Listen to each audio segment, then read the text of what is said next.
Welcome to our series of interviews, Know Your Candidates, conversations with the mayoral candidates of this municipal election of 2021 in the city of Holyoke, Massachusetts. I'm Johan Vega, and it's my pleasure to welcome today Gloria Caballero Roca, PhD. Gloria, welcome, and it's a pleasure having you here today and having this opportunity of talking to you about your mayoral candidacy. Thank you so much, Johan, for having me on. Thank you for the invitation. My name is Gloria Alicia Caballero Roca. I was born in Cuba. I am the third one of 4 siblings, and I studied to be an interpreter and a translator in Cuba, and that I taught for 7 years at college level. Then I moved here in 1997, worked 2 years at Milton Academy, came here to Western Massachusetts, and we were fortunate enough to buy a house here in Holyoke in the year 2000. So I did my master's degree, my PhD at the University of Massachusetts in Latin American, Caribbean, and Portuguese studies, actually. I lived in Portugal. I did my research in Portugal, and the university was very, generous, supporting me financially. Then what happened? Well, I was a professor, visiting professor at Earlham College. I traveled to Spain. I did another master's and PhD program, in this case between the University of Oviedo and the University of Łódź. We call it here Lodz in Poland. So that one, the master's was in women's and gender studies, and then my second PhD is in autoethnography, Afro-Cuban experience, diaspora, and transnational experience. So here we are in Holyoke after being a researcher and also invited to give talks to the University Rey Juan Carlos in Madrid. I've published 2 books on allegory, history, and fiction in the works of Alejo Carpentier, José Saramago, and another one on Algerian and French film writer and filmmaker, Jamina Benguigui. The book is called Inshallah Dimanche, Body and Embodiment and Representation. So here we are. It is my pleasure, and I am honored to be running for mayor of Holyoke. I have been teaching since I was 23, now I'm 55, so it's I've been around, as they say. As an academic, as a researcher, I am also a member of the Massachusetts Peace Action, the Latin American chapter, and I am also a member of the Latin American Solidarity Coalition. I am an environmentalist, I am a peace fighter, and I am a hardworking woman.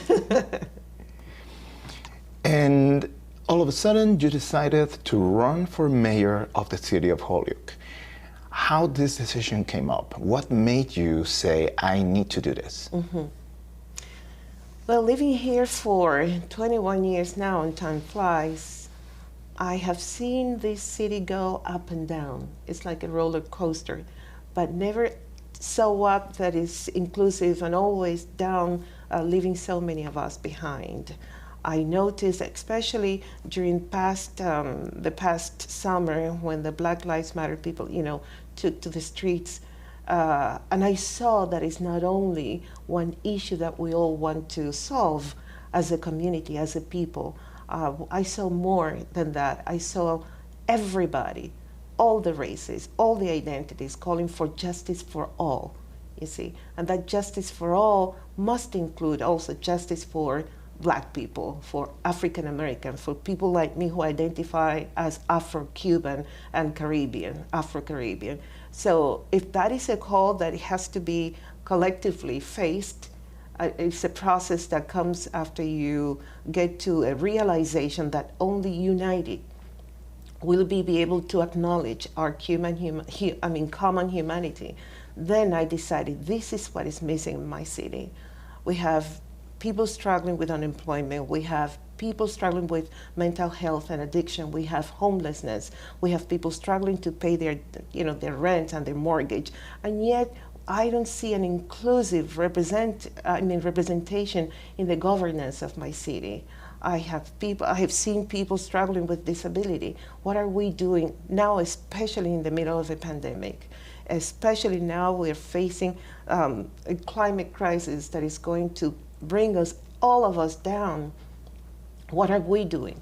This is a collective, existential crisis that we're facing. This is intergenerational. This is something that has to be, paid attention to and approached from a way of governance that has to make a complete shift, because business is not going to be business as usual. It has to be people for the first time and become that a new way and vocabulary of focusing who we are as human beings. So I said, well, I would like to be part of the solution. I want to bring something, I want to bring nuance, to governance. And I would love to see the youth being part of that. I want to see more representation of who we are, more bilingualism, more pride, in who we are as a multicultural community, multi-expressive, multi-identity. All that plurality is what we are as human beings.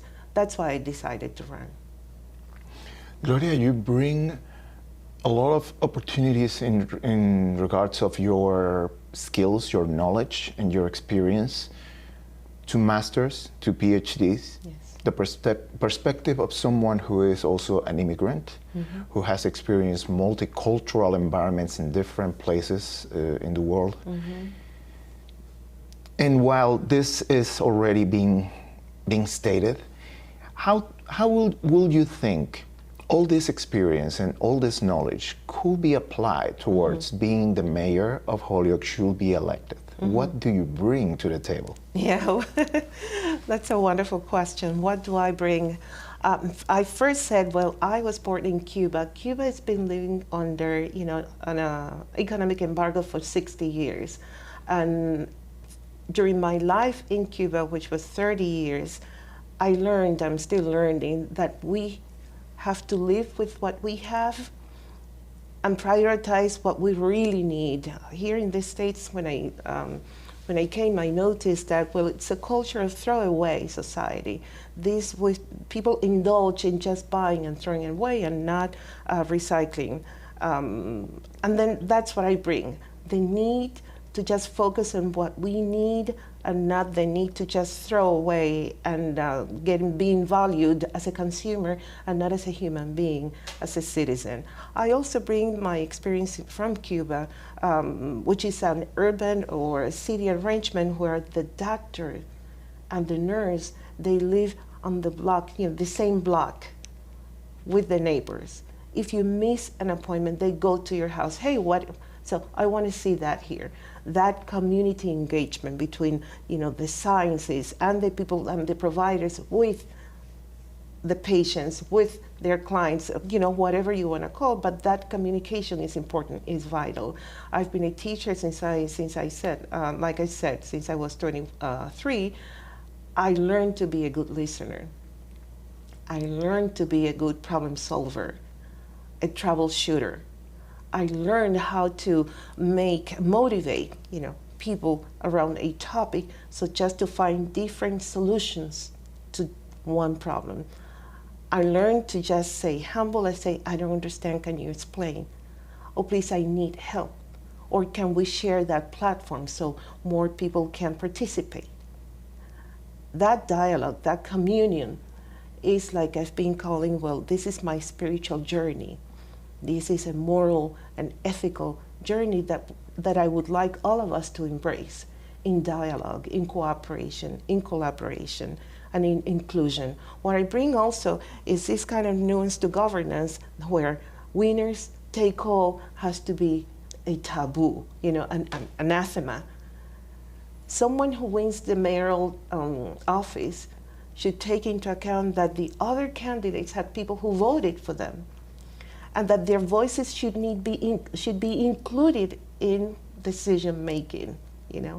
Why don't we, instead of just having a pyramidal arrangement, we organize in such a way that is more inclusive? And when I go at this is, let us do or make up sort of like a think tank with those candidates who didn't win, but had behind them hundreds of votes.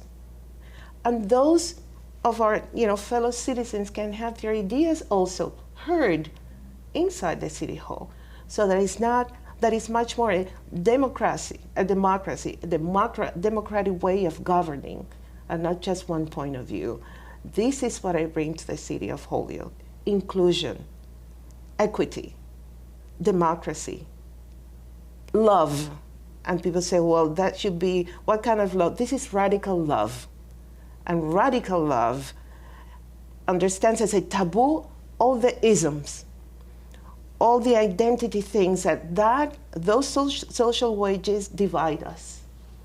Let us put that aside and let us look at each other as children of one creation and say, yes, I understand, or yes, let us debate this, let us discuss, let us talk, and let us find solutions to local problems, because local problems deserve local solutions. What I bring is another nuance into taxing, where I am against the continuation of giving corporations and private business, the big ones, all these tax incentives, all these tax cuts.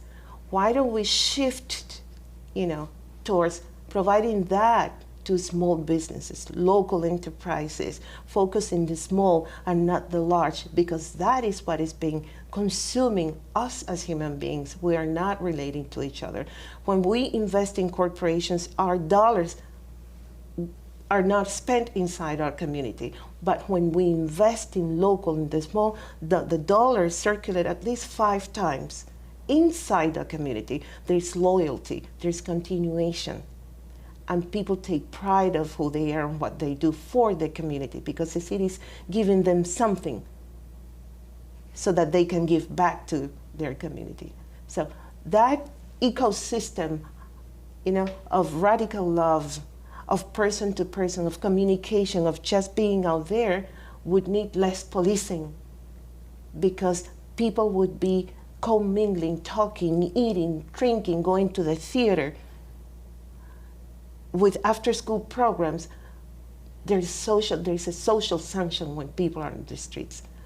Crime diminishes, so we don't need to police this city, which is 50% Latino, and from my point of view, we're being over-policed. This is what I bring to my city. And you mentioned already some of the main problems that the city has, between the division, between crime, that policing. So what do you think it will be, should you become mayor of Holyoke, some of the goals or achievements that you look to fulfill in a 4-year term as mayor of Holyoke? Mm-hmm. Well, this is a question that would deserve, a lot of people talking.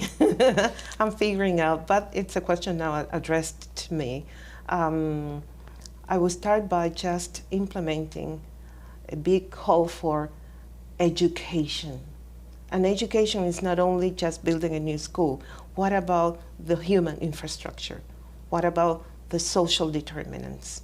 So when we talk about crime, we just say, well, people that are doing this and, A, B, and C, but these people, first of all, they're suffering from mental health, or these people are unhoused.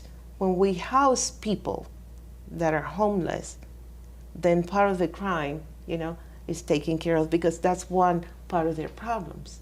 When we take care with public health, that should be available to all, and that's another fight that we should start. Medicare for all, then we take care of crime. When we take care of after-school programs for the children, adult education for the parents, and I would say more, it's not subsidized, but stipend adult education for parents.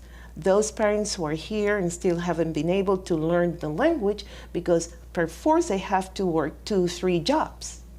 Those families who still need to get vaccinated because per force they still have to, work 2-3 jobs, and their children are at home and we're not taking care of that. That lowers crime. And when we focus really in investing in us, cleaning the city, making people accountable, landlords that don't take care of their buildings, making sure that we do this project as a community project. I am not the one who's going to tell the city what they need. We have to talk with the community so that we know what they need, so that they let us know where resources should be invested. That diminishes crime, because when you don't talk to your constituents, to your community, to the other human being, we let them feel that they are disenfranchised, that they are not valued, that you don't care. And that has a psychological impact whereby you start destroying yourself because you feel disenfranchised. Once you destroy yourself, you start to destroy what surrounds you. So taking care of the other, asking, making it part of the policy making. One of the things that I really miss in that governance and representation, why don't we have someone who's struggling, as part of what needs to be done, struggling to pay their rent, or homeless? Why don't we see people struggling with disability? Why don't we see people having, their identity, gender identity? Yes, make that person part of where, policies need to be focusing on. Why don't we see more racially diverse, people in the city hall? Why don't we ask for those, uncomfortable questions? Where are we being represented? This is also why I am running. I would love to see more diversity, but it's not only in the skin color, diversity in who we are as human beings and where we're standing in our different, class issues, bodily, and power. All that is representation. All that diminishes crime. Yes. The city of Holyoke has a set of particular issues and assets, all of them in a different level of priority, but all of them important nonetheless. When we talk about situations regarding crime, socioeconomical division, when we also see the need for bringing business to the city, when we see the needs to reinstate or revitalize the infrastructure that the city has and all its resources, among many other aspects that may be slipping my mind right now on this question, what do you think it will be the most important priorities to take care of for the city in the first year or 2 years of your term as mayor of Holyoke should you be elected? The priority needs to be placed on the people. I go back to the point of the human being. We need that spiritual path in our city. We need to open up and say, we are human beings. How can I help? How can I be of help? How can you give me ideas? Because I can say, well, it's economic development. But economic development, as it is understood right now, is bringing contractors, is still extracting things from the land. It is not taking care of us as human beings or letting the land and the soil, the earth regenerate. My priority would be to prioritize jobs that are regenerative to the soul and to the land. Invest in more in home, care, more in education, meaningful, education. I would eliminate standardized tests because life is not standard. Our students should have the experience of hands-on learning. They should be explorer. They should learn how to ask questions and how to question the text. That's education. They should, I would make sure that programs include our senior citizens, our veterans, and mobilize our internal resources so that people feel included, and take ownership for the learning experience of our students. I would make sure that I make up a youth council for the inside the city. They should be part of the policy making process. I would revitalize, upgrade. I would, subsidize all home retrofits to make home living more sustainable and looking always to the environment. All big enterprises and constructions, all that big thing is anathema in the middle of a climate crisis. This is an existential, intergenerational crisis. I'm not against development.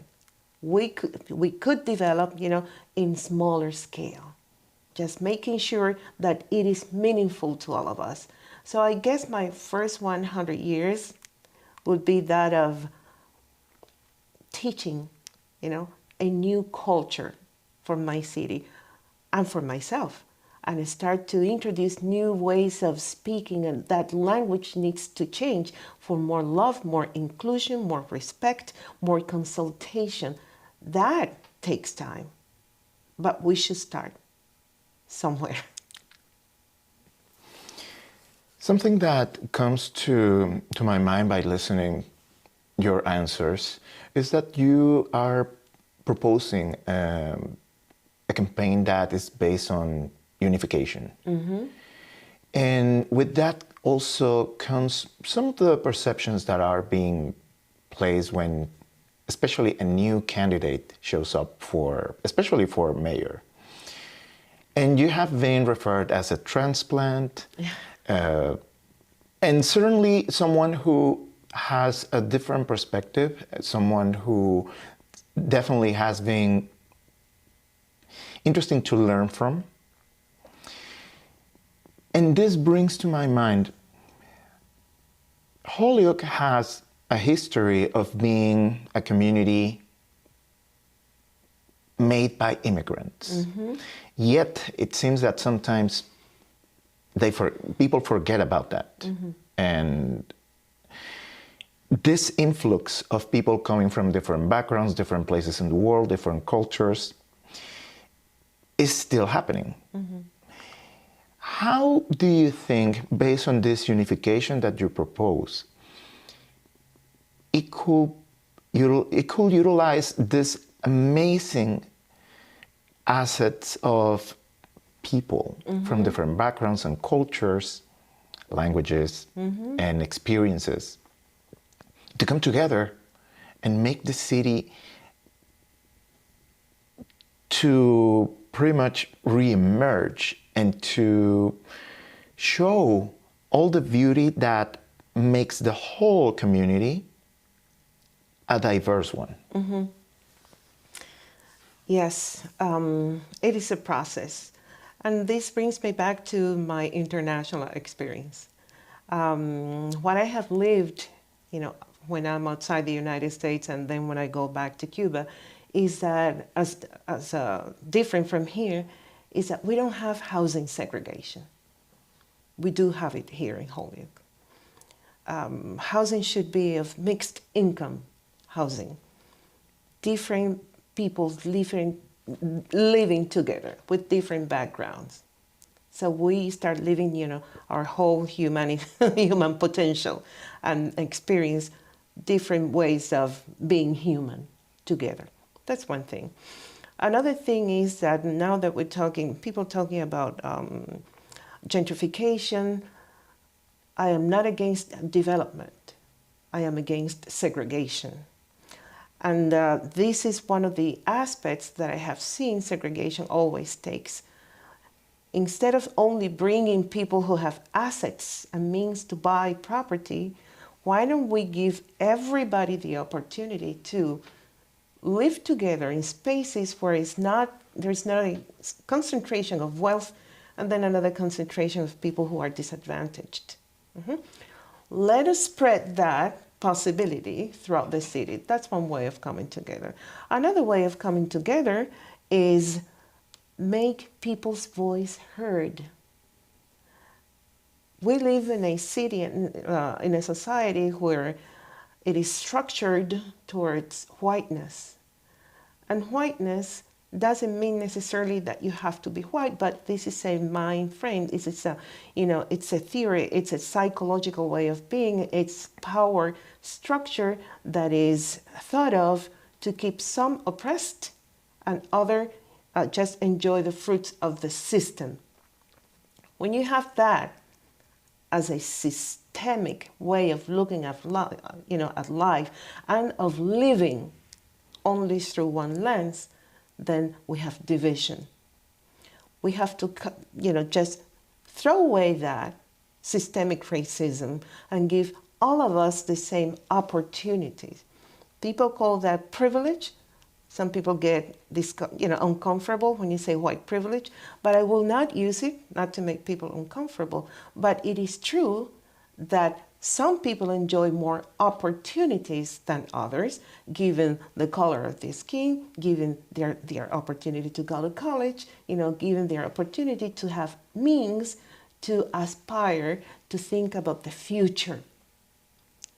When people like us struggling enter and live in this kind of system that is structurally white and that only gives opportunity to certain kinds of people, then we people don't think about the future.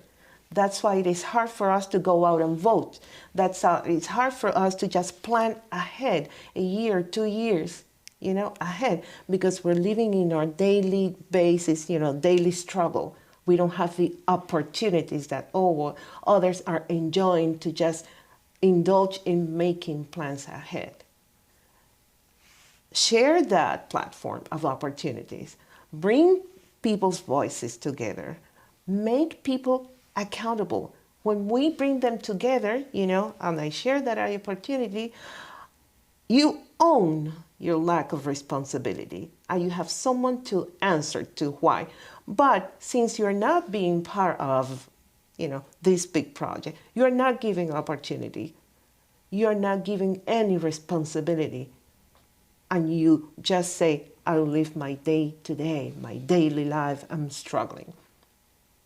So this is a very good conversation, because this is about who enjoys more opportunities than others. Where is the system? How is the system designed so that that opportunity continues being that structure that is holding power and it is not willing to share that power? If we talk about that sincerely and honestly, then we will have a city that is much more inclusive and diverse. Certainly, this has been an amazing experience of seeing this many candidates showing up. I think is a positive signal of a change that is needed. Mm-hmm. And of course, different points of view, different approaches, different representations. Mm-hmm. I think that's a good start, and I'm really glad to see you as part of this group of people eager to make that change happen. If people are interested on learning more about your campaign and getting to interact with you prior to the preliminary election on September 21st, how can people get to know more about you? Mm-hmm. I'm going to answer this question, first of all, in my native language, in Spanish. Gracias, Joan, primero, por la entrevista. Muchas gracias por el tiempo. Creo que hemos hablado de temas muy importantes para toda la humanidad, no solamente para Holyoke.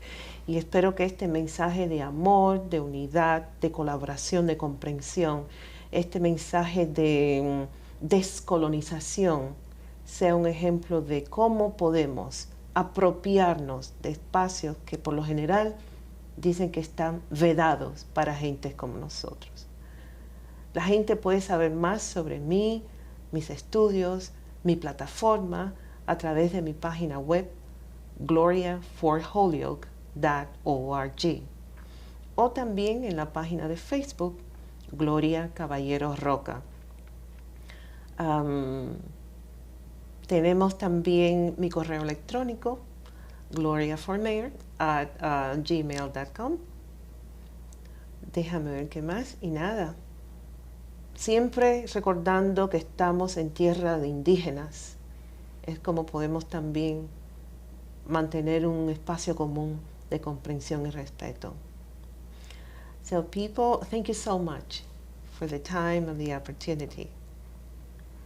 People can learn more about me, about my studies, my travels, my experience through my website, and my platform, of course, gloriaforholyoke.org, or my Facebook page, Gloria Caballero Roca, in the acknowledgement always that we're standing on indigenous land, and we should honor that. And in that space, what should reign in that space should be love, understanding, respect, cooperation, and unity. Thank you, John. Thank you, Gloria. And this is our conversation with our mayoral candidates for this municipal election of 2021 in the city of Holyoke, Massachusetts.